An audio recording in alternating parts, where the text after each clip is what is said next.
Live every day as if it were the last, because before you know it, time goes past and life's just not that long. Tell all you love that you love them so, because even if you do, they might not know, and one day we'll all be gone. Taste the wind, don't let it blow on by. Sing songs of love, let the music get. I treasure friends. I treasure lovers. I want to be the kind of person I want the other person to be to me. Being the right person is far more important than finding the right person. I want to be honest, humble, dependable, affectionate. I want to be ready to apologize and to ask forgiveness when I wrong someone. I want to be willing to forgive when someone wrongs me and he or she sincerely apologizes.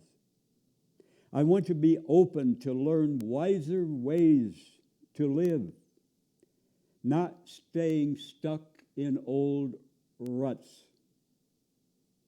I want to be open to personal questions,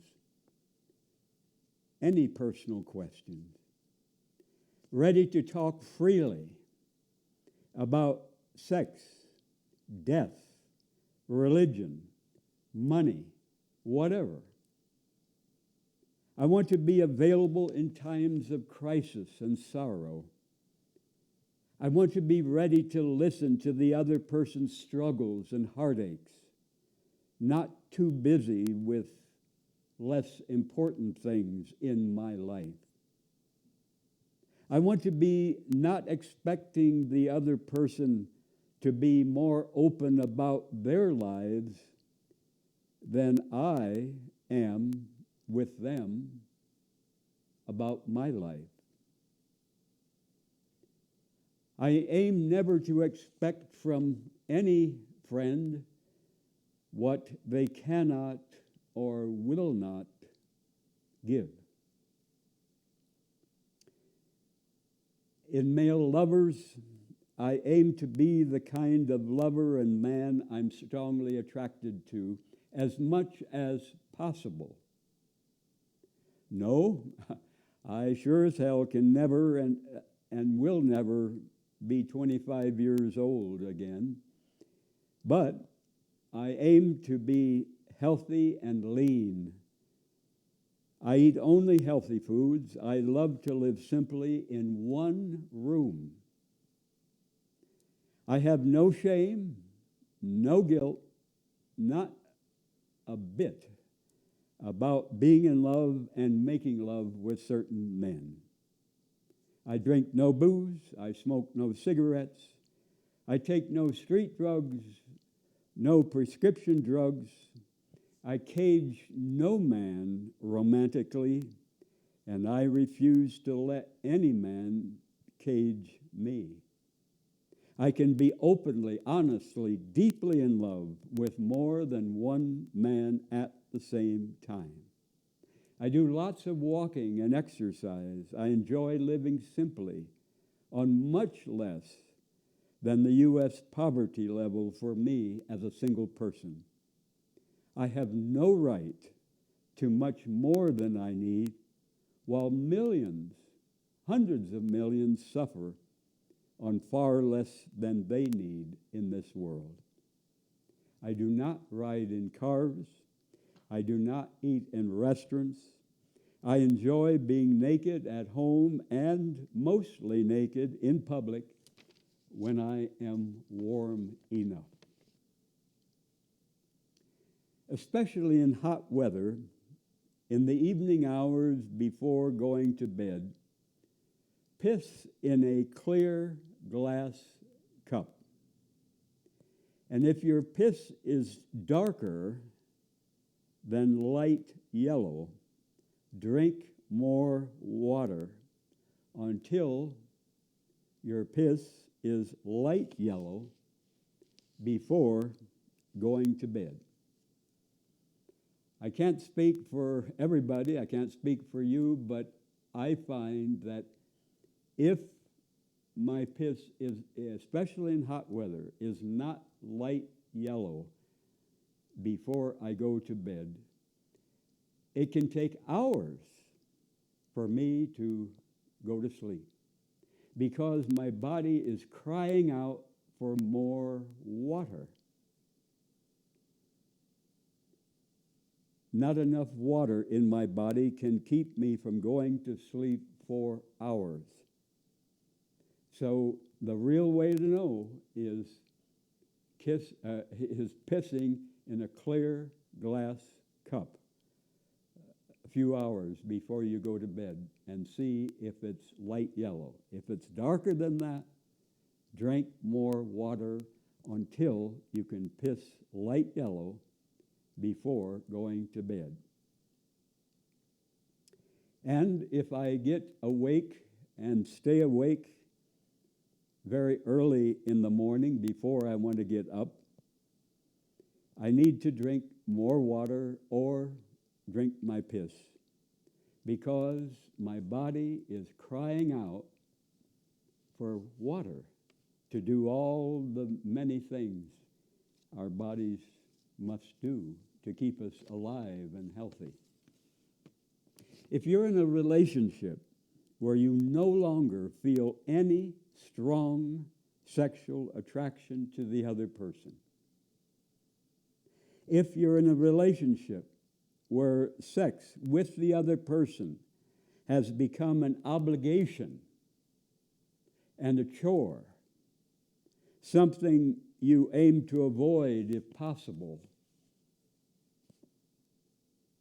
if you're in a relationship where you're always pretending to be turned on, if you're in a relationship where you always have to fantasize only about some other person in order to have orgasm, if you're in a relationship where you guess your partner is also always fantasizing about only someone else during sex with you, if you're in a relationship where you both are afraid to admit you both are no longer in love, if you ever were in love, dare to speak your truth, what you really feel from your heart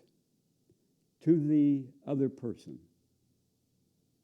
Eventually, both of you may become much better friends than you ever were, with that level of honesty. You both may come to enjoy telling each other who and what turns you on sexually. Most of us yearn for passionate sex with one or more persons who turn us on and whom we turn on. Sadly, millions of people, past and present, never have that their whole lives, no matter how much they want it. I know my mother yearned for and was capable of strong romantic passion. She did not feel that way for my dad.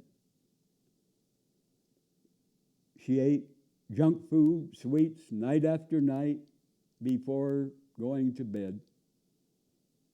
A slow poison substitute for the hot romantic sex and intimacy she wanted, she needed. Sadly, digging her own grave with her mouth and teeth. I've learned so much from both my mother and my father, their strengths and their weaknesses. George Mizo, M-I-Z-O, was a Native American soldier in the Vietnam War. George realized the war was evil, and after his whole platoon, except for him, was killed, George became totally committed to stopping the war as a soldier within the military. And years after the Vietnam War, George returned to Vietnam. He met and became friends with the North Vietnamese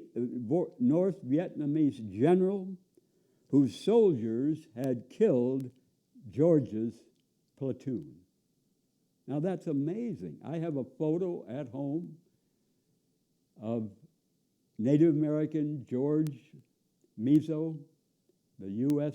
soldier in Vietnam, shaking hands with the North Vietnamese general whose soldiers had killed all of George's platoon except for George. And together, these former enemies, including other U.S. veterans and North Vietnamese veterans, built the Friendship Village there in Vietnam, a home for the victims of Agent Orange. The United States had sprayed that terrible, hellish, deadly chemical, poison, Agent Orange, across Vietnam, causing many children to be born tragically deformed for possibly the next 500 years. Talk about the atrocities of empires through the ages. The United States atrocities in Vietnam were horrendous. And I strongly compliment hero of conscience Native American George Mizo and other veterans on both sides who changed from waging war to waging peace. And George was the first person from the United States to receive the Vietnam Medal of Friendship for his outstanding humanitarian service. Check out on YouTube the documentary, The Friendship Village. The Friendship Village.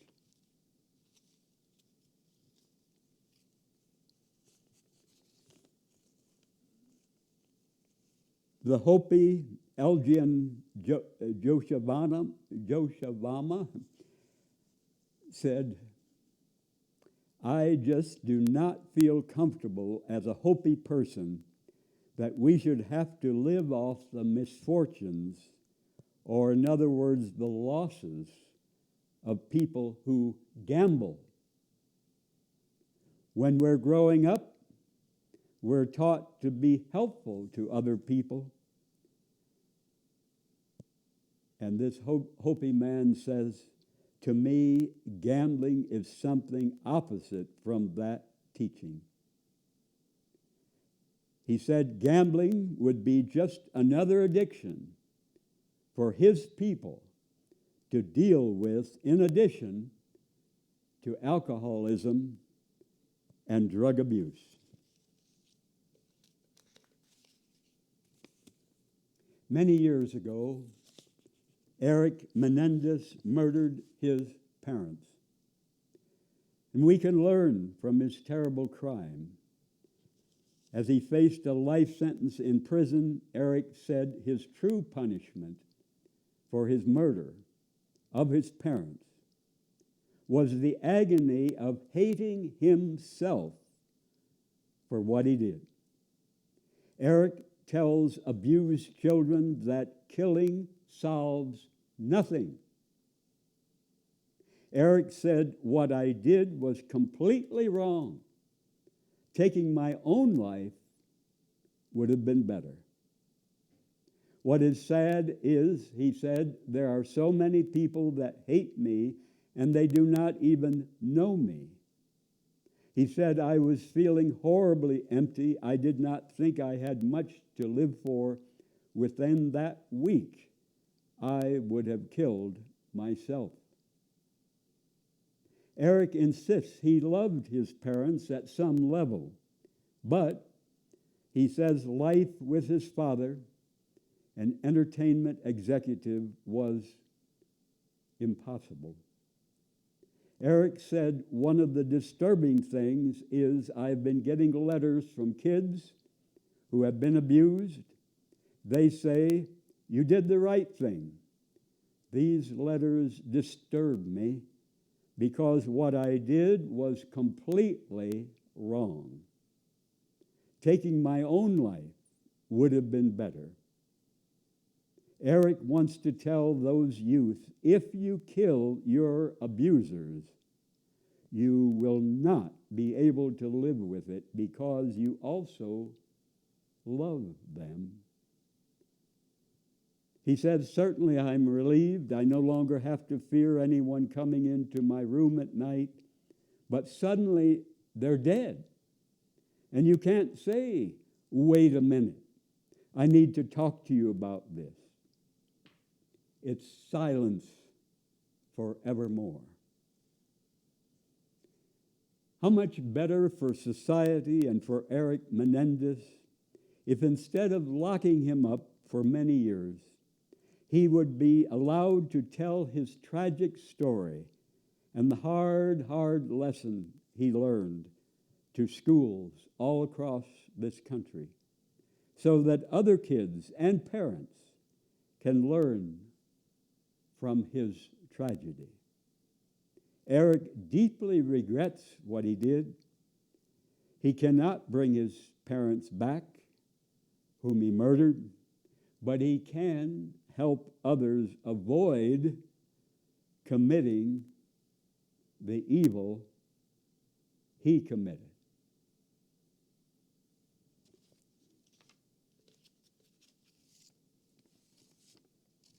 No one on earth is born evil.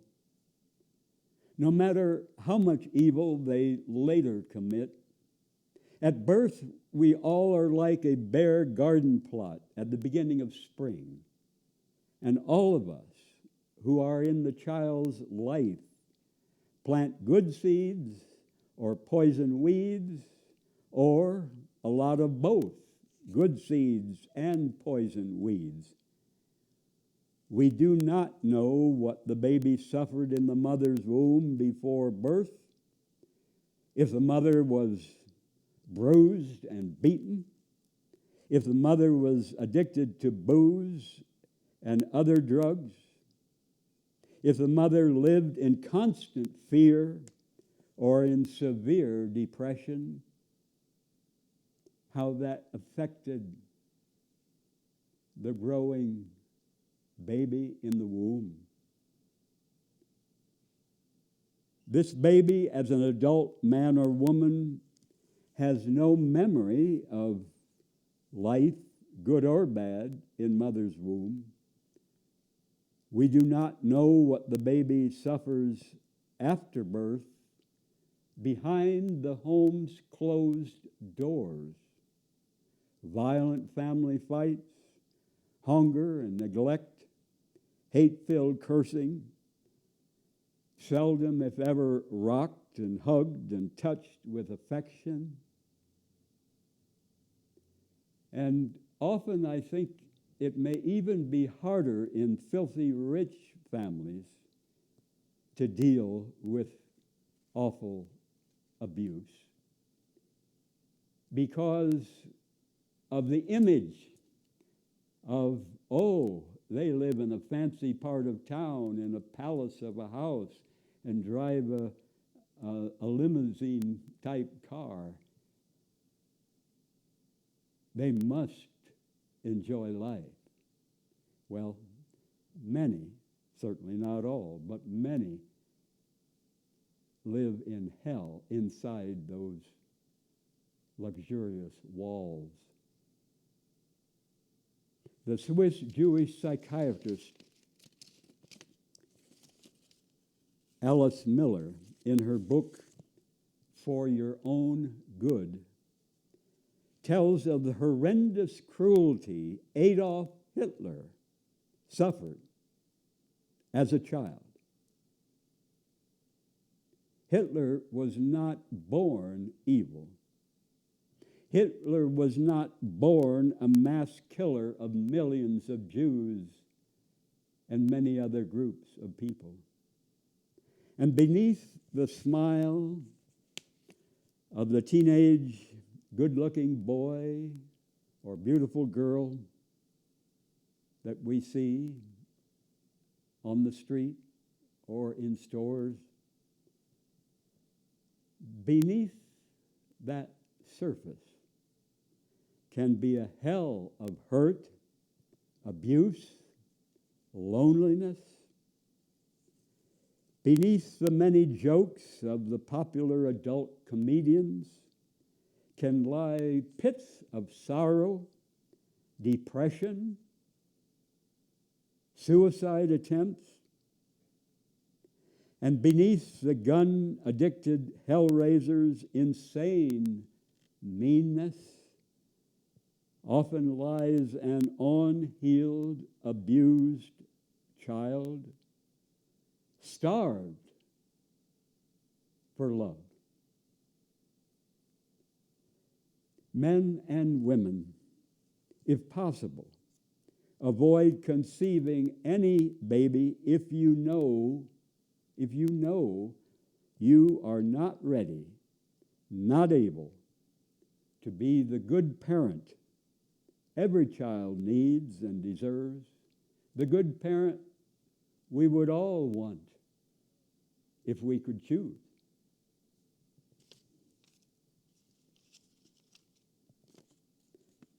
For hundreds of years, thousands of Christian preachers and priests, not all, but many, have hammered awful shame and guilt into millions of people about any sex outside of church marriage of one man, one woman until death. For hundreds of years, thousands of Christian preachers and priests have hammered awful shame and guilt into millions of people about feeling strongly attracted and wanting sex with someone we're not married to. For hundreds of years, thousands of Christian preachers and priests have hammered awful shame, awful guilt into millions of people about pleasuring our own cock or our own vagina alone in masturbation. For hundreds of years, thousands of Christian preachers and priests have hammered awful shame and guilt into millions of people, saying God, the creator of the universe, will send these sexual outlaws to never-ending torture with no pardon, no parole, if they do not repent and shape up. This kind of religion grabs people by the balls to control them through shame and guilt about the pleasures of sex. Religion castrates millions without using knives. And this kind of religion uses the fear of what happens to us after we die to control us. Christianity or any other religion that controls people through shame and guilt about sex that is wanted and enjoyed by all people involved, that part of any religion, whatever the brand, whatever the label, is evil. Christianity or any other religion that uses the fear of never-ending torture with no pardon, no parole after we die to control people's lives, that part of any religion is evil. A woman in Australia said in 1988 she had cancer in the bowel, liver, and lymph system.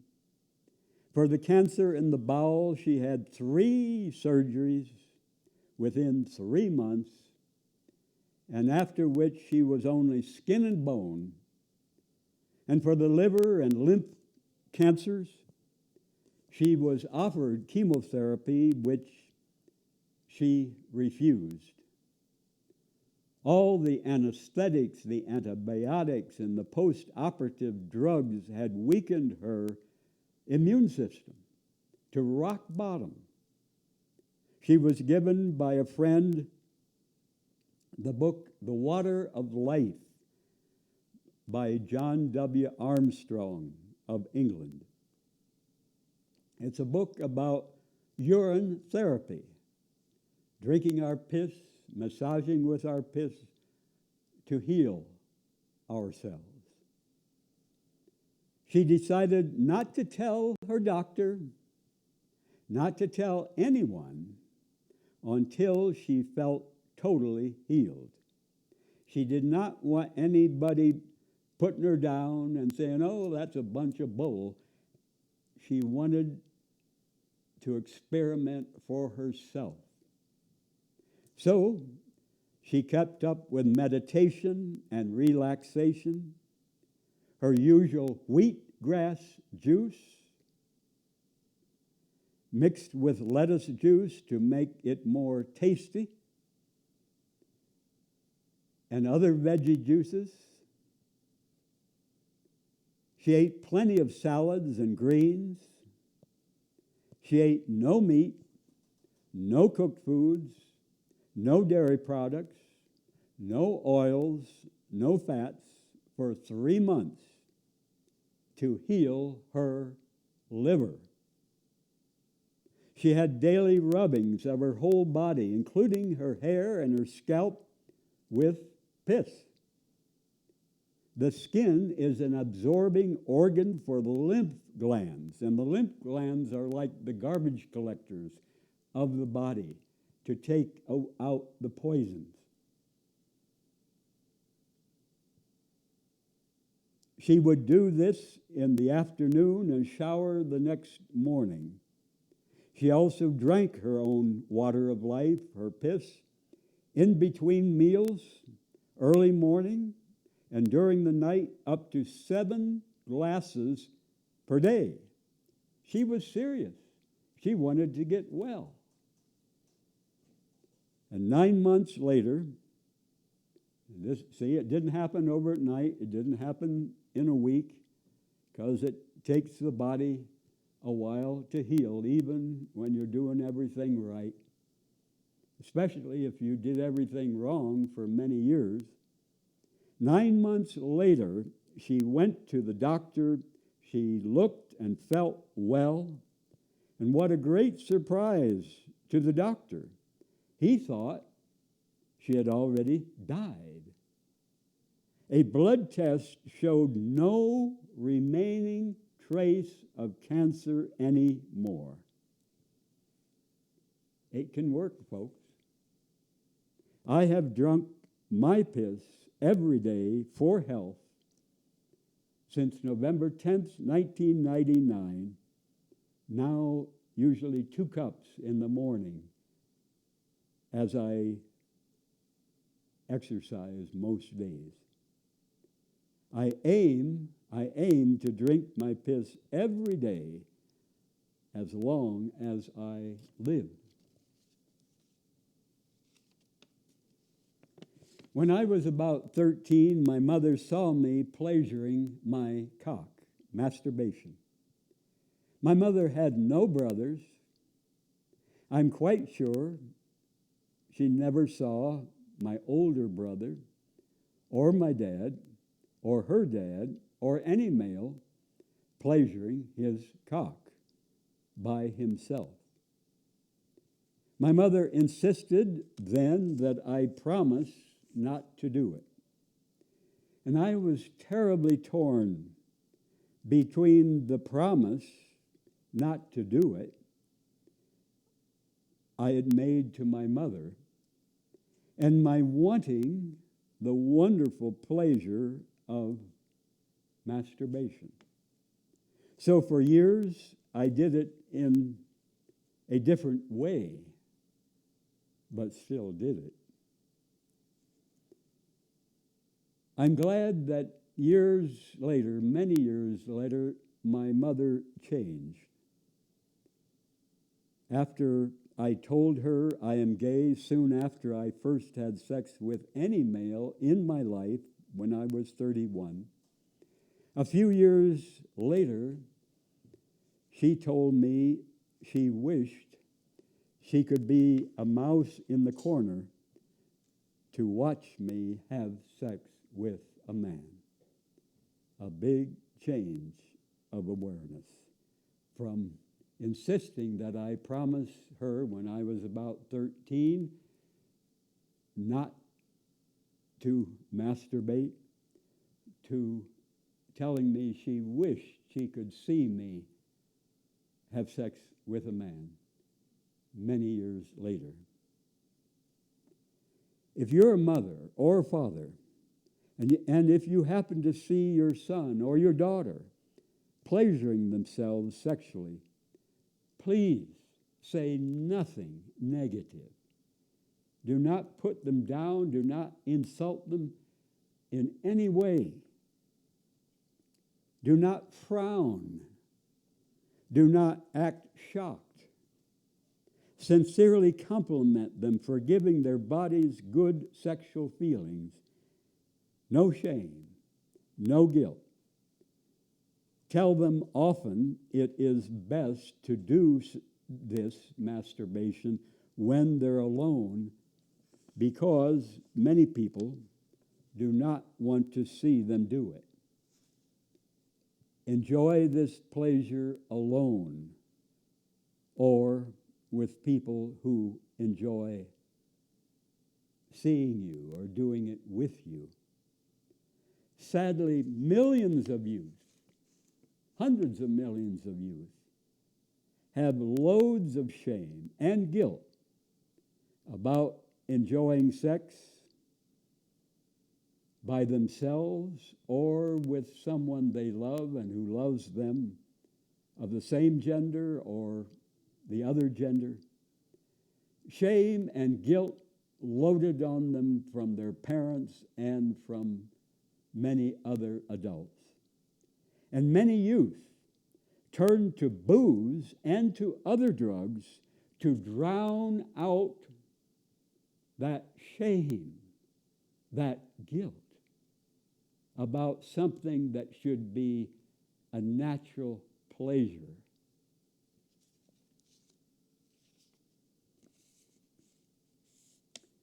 A woman writes, these people who write in with sympathy for, quote, the poor teenagers, unquote, of divorced or separated parents makes me ill. I wish I had divorced my husband long before my children were teenagers. They would probably be much better adjusted to life than they are now. I asked my 14-year-old son if he wanted his father to move back in. His dad was hanging around the house at mealtime. My son was a quiet boy and a deep thinker. He said, Mom, I like Dad better when he does not live here.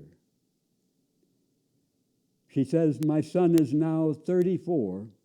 On a recent visit, I asked him if he ever remembered seeing his father put his arms around me or kiss me. And he said, once, when he was leaving town. This man mentally abused the children and me. I could go on for hours. I can truthfully say that I have been happier the last 18 years since my divorce than I have ever been. I have adjusted pretty well, but my son needs counseling to get on with his life. The bottom line is this: there are worse things than a broken home.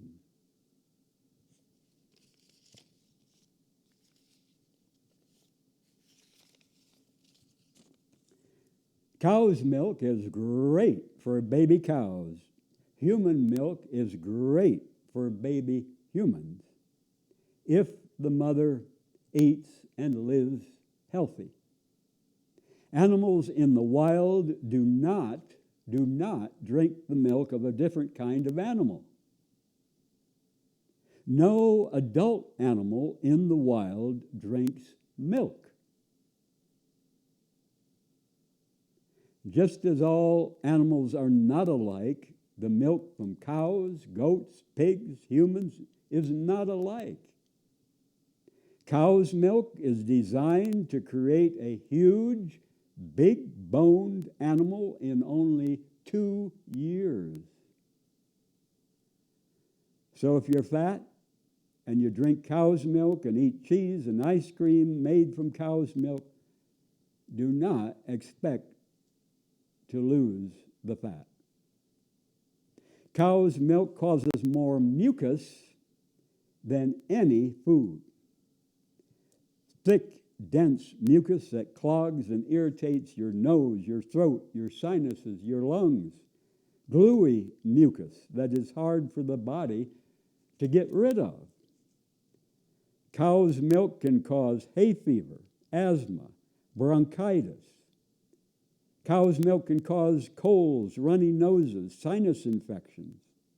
Cow's milk can cause stuffed noses, children's ear infections. Cow's milk is one cause of allergies. Cheese is a big cause of headaches. 87% of the protein in cow's milk is casein.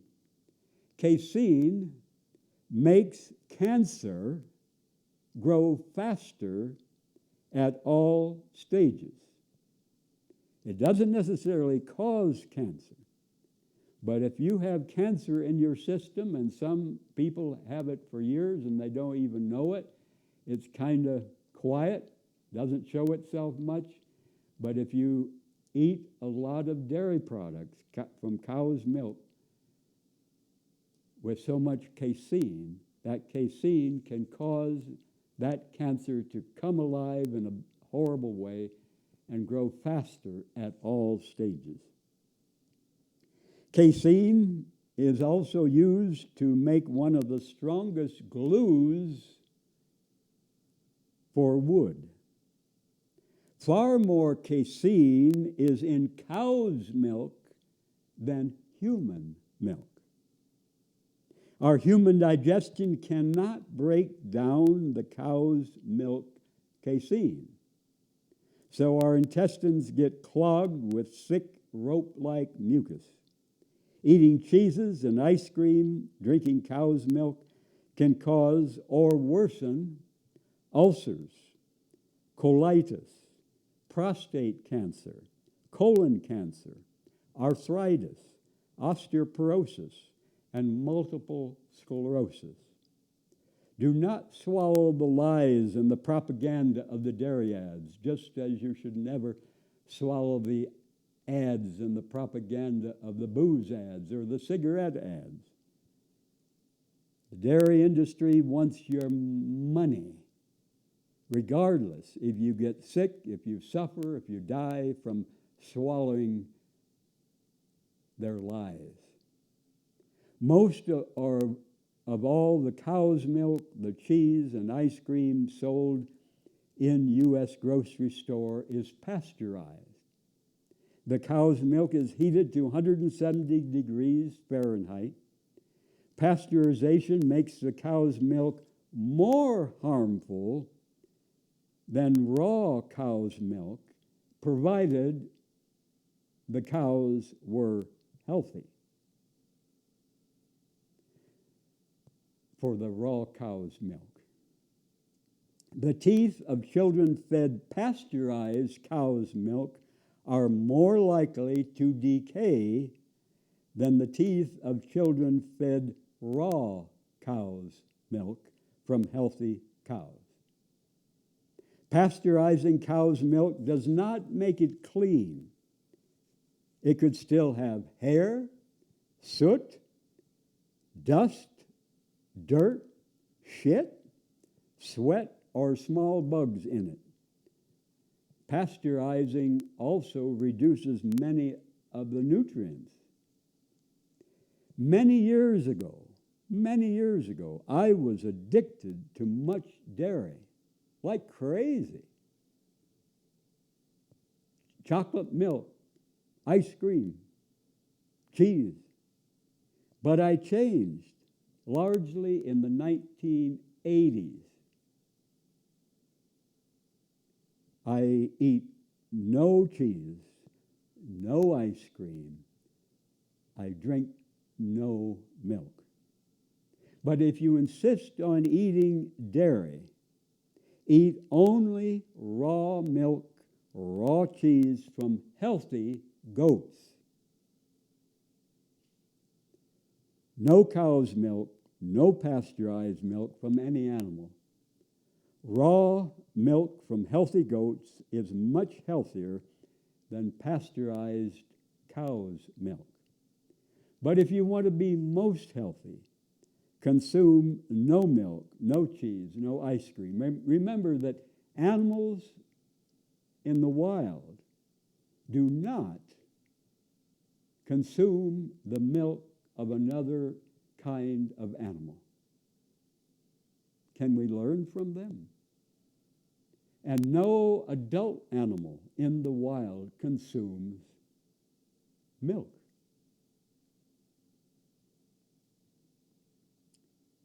Radiation, pesticides, and other harmful chemicals concentrate high on the food chain in meat and in dairy, causing cancer, birth defects, and less immunity to disease.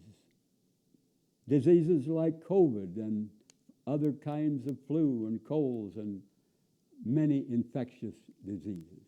Less immunity.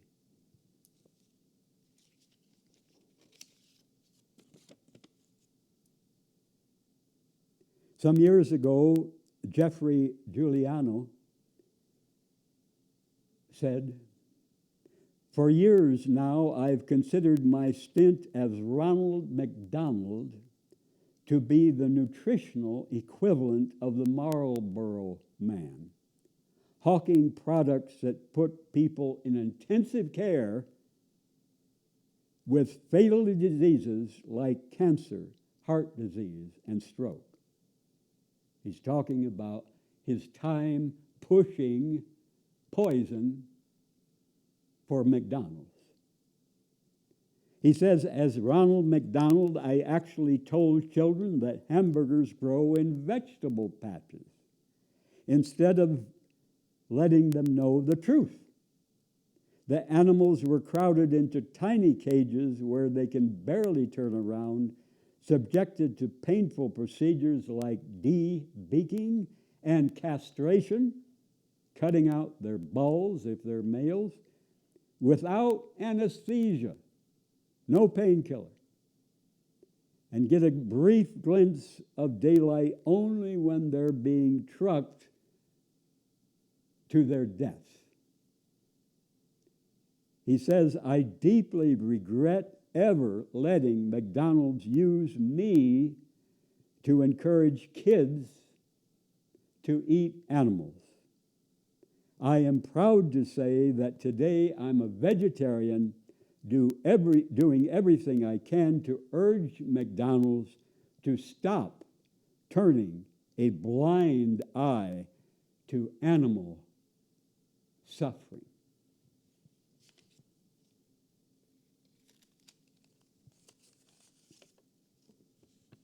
We need to touch each other's bodies.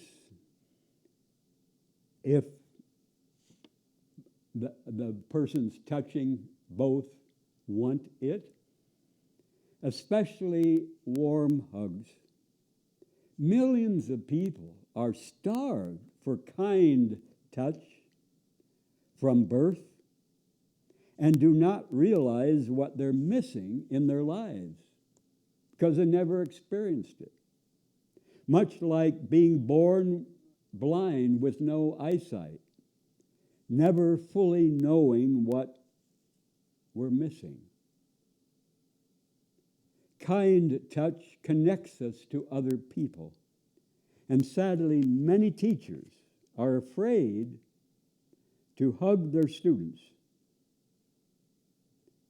Millions of older people suffer an epidemic of loneliness.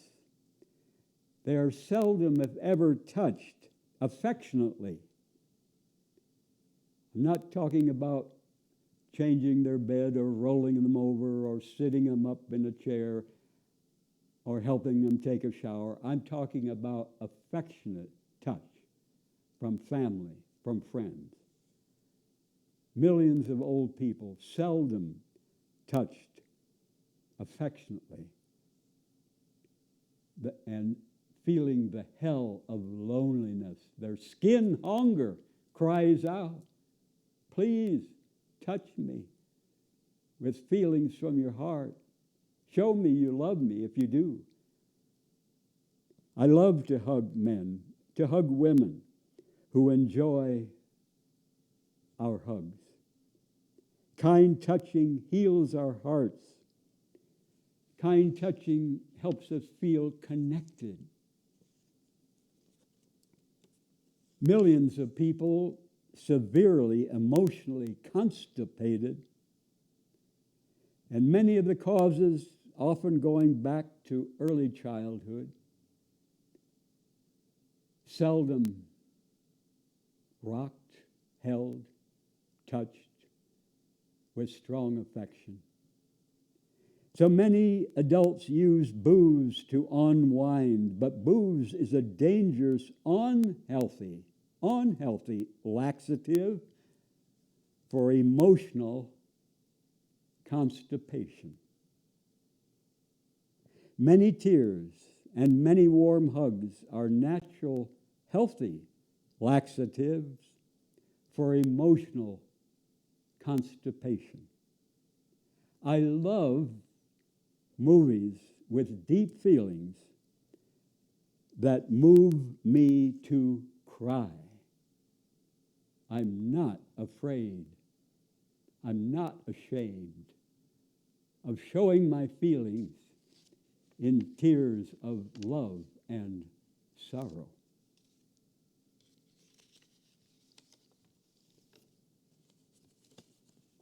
I enjoy living simply. I want to die simply if I die tomorrow or 30 years from now. I do not want cremation. Cremation of just one body requires the energy it takes to drive a car thousands of miles. So if you care about the environment, why the hell would you want cremation? I do not want embalming. Embalming is expensive, unnecessary use of poison chemicals. I bought a plot 4 years ago in 2018 at San Jose de Armijo Cemetery on Arenal, west of Coors. And that's the only real estate, that cemetery plot is the only real estate I have owned in my whole 76 and a half years. San Jose de Armijo is a beautiful dirt cemetery, much cheaper than large grass cemeteries here in Albuquerque. Why waste water in this desert to grow grass for our rotting bodies in cemeteries when living people need the water? No vault, no liner required at San Jose de Armijo Cemetery. I made my coffin Going on 4 years ago, out of half-inch plywood, I spent about $60. Why waste thousands of dollars on a luxury box for my dead body when millions of living children worldwide suffer hunger, the winter's cold, with no home? If possible, I want no mortuary to be involved in any way. Use the money saved to help desperately poor living people. I very much want to be reunited with all my loved ones in a better world beyond death, but I strongly doubt that happens. I do not know. Wanting something deeply does not make it so.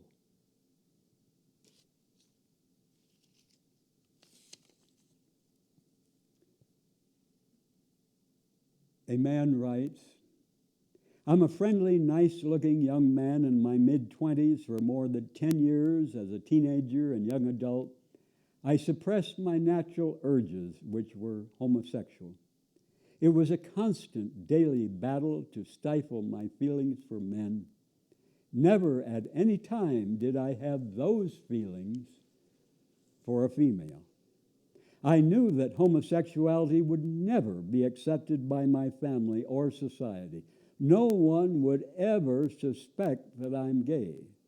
Well, I wonder about that, but maybe. I have never had a homosexual experience and have never told anyone how I feel. A year and a half ago, I married a fine woman my age, thinking this would force me to change and I would lose my desire for men. I was wrong. My feelings for men are stronger than ever. I have no desire to have sex with my wife. Little by little, I believe she's catching on. I'm absolutely miserable being married. Abby, I'm well respected in my community. I'm active in my church. Divorce is out of the question. No one has any idea what I'm going through. Are there other homosexuals who have given in to marriage and are miserable, or am I all alone? And Abby responds, you are not alone. You have far more company than you or anyone else would ever imagine. I have a message for you and for all the others who are in the same boat. To yourself, be true. The tragedy is your unwillingness to accept yourself. In an effort to protect yourself, you involved a woman in your life. She is not fulfilled, and neither are you. You say divorce is out of the question. Why? If your wife confronts you, tell her the truth and free both of you from this hopeless sham.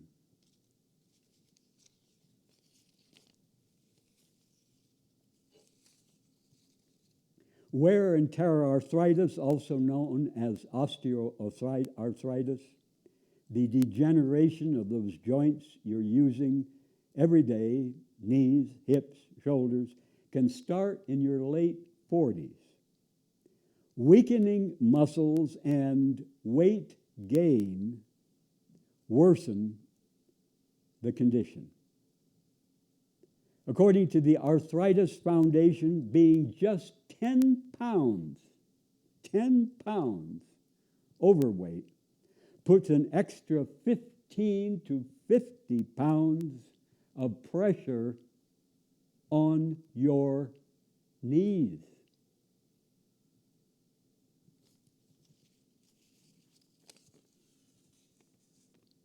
I wish we had a fair, loving, all-powerful parent God who would rescue all who fervently prayed for help from war, starvation, cancer, addiction, tornadoes, drunk drivers, drought, rape, family violence, blindness, false charges, torture, drones, and much more.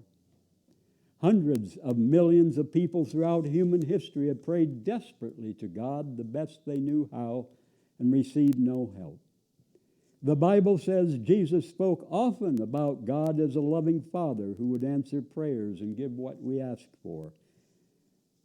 Matthew 7:11, if you then who are evil know how to give good gifts to your children, how much more will your Father who is in heaven give good gifts to those who ask him? Matthew 21:22, and whatever you ask in prayer, you will receive if you have faith. Matthew 18:19, again I say to you, if two of you agree on earth about anything they ask, it will be done for them by my Father in heaven. Well, if Jesus actually lived, and if he sincerely said those verses, he was sadly deluded about God and reality. I am humbled to realize I swallowed and spread this false advertising for God, this feel-good, make-believe bullshit, for many years.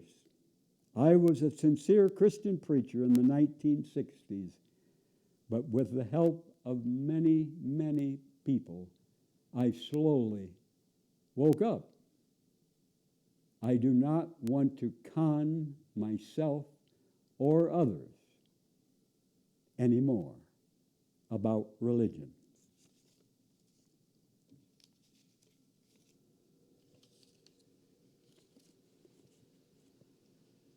Will I drink booze? Hell no. Would I drink sodas? Hell no. Not for $1,000 on the spot, and I mean that. But fresh piss to be healthy? Yes, ma'am. Yes, sir. I've drunk my fresh piss every day for health for over 22 years. To your health, and good night. Tell all you love that you love them so, because even if you do, they might not know, and one day we'll all be gone. Taste the wind, don't let it blow on by. Sing songs of love, let the music get you high, and when it's said and done, you'll know the sun will shine on. And when it's said